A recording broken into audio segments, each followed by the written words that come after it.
Hello, it's Fred again from Notes of a Nomad. Got a warning for you. I'm philosophical today, so you're going to get, even if you don't want it. And I always wonder who might watch this. Maybe some of my future dependents, or what do you call them? Um, Children, grandchildren, great grandchildren might say, hey, my great granddad had some interesting ideas. Hopefully, they find them interesting anyway. But I was reading my favorite book, Tools of Titans, and on page 362, it said, How to Earn Your Freedom, and made me think, well, I've been a nomad now for 4 years, more than 4 years since I was blessed. And I lost my job and decided, hey, I would like to travel. Now, of course, COVID-19 has stymied that a little bit. However, it's more of an attitude. And I'm going to read a little bit about this, about the attitude. If I may, it says long-term travel has nothing to do with demographics. That's how old you are and your ideology and your income. It has everything to do with personal outlook. It's about being a student of daily life. And we walk through the world in a more deliberate way when we are a student of world. And it's about looking for adventure in normal life and normal life with adventure. Having a friendly interest in people, places, and things that makes a person an explorer in the truest, most vivid sense of the word. Maybe an uncommon way of looking at life, but it's all about time.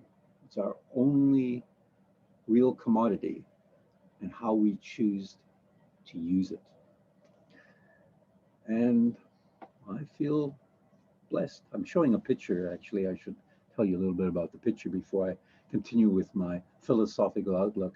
It's a picture of anybody who's been to Victoria will recognize the Empress Hotel, which is on the left of the screen, the little water taxi down in the middle bottom right, if I think I can highlight it here. And not working what I was trying to do. Oh, there it goes.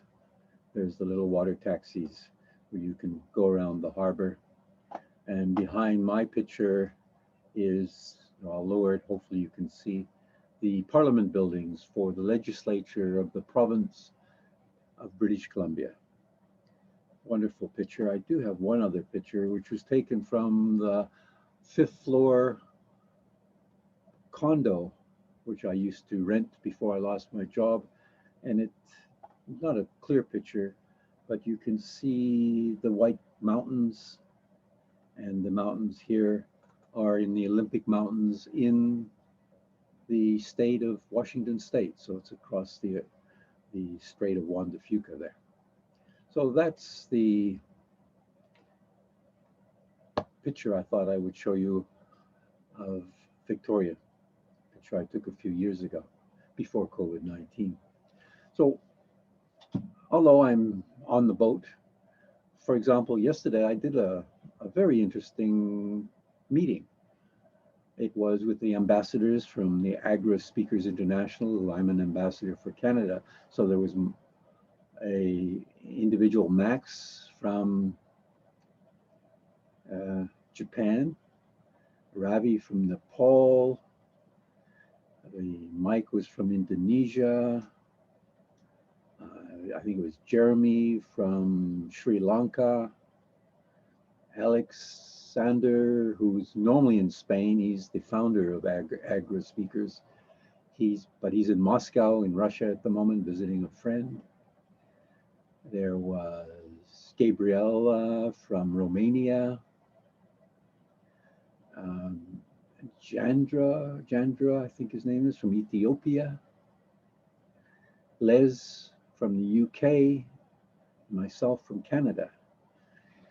talk about interesting. We had a fascinating topic. I got up early because I started at 6 a.m. on the meeting, and by the time we finished, I guess it was probably close to 8 a.m. where it was getting close to midnight in Tokyo, where Max was. But we had a wonderful discussion about, Agra and what we're doing, and it's wonderful. Talk about interesting people, and so there's a way of traveling, even though I'm still on the boat, hiding away from COVID-19.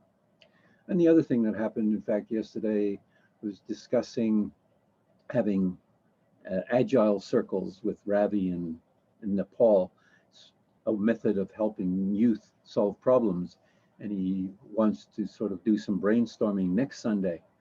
And we decided to get some young people. And two of the youngsters, 14-year-old and a 13-year-old, are planning to join us next Sunday. And they will help us with the brainstorming because it is about children and get their input, which is important with agile approach. So all of this is exciting. And I find being a nomad now much more fun than it was working away, earning good money, living in the penthouse until 4 years ago. I'm looking forward to getting the vaccination when it arrives and is available. It's coming, starting to come now. I believe probably this coming week they'll start vaccinating the medical staff because they're the first responders and they need it. And sometime this coming year, maybe I'll get a vaccine and maybe I can travel. Something to look forward to. But I just thought I would share with you what I read about in the area of the book called How to Earn Your Freedom. And that's what I've been doing, and that's wonderful. So, with that, I'll say adios, au revoir, till next time. Wishing you and your family and friends lots of love and laughter. Bye for now, from Fred and Notes of a Nomad.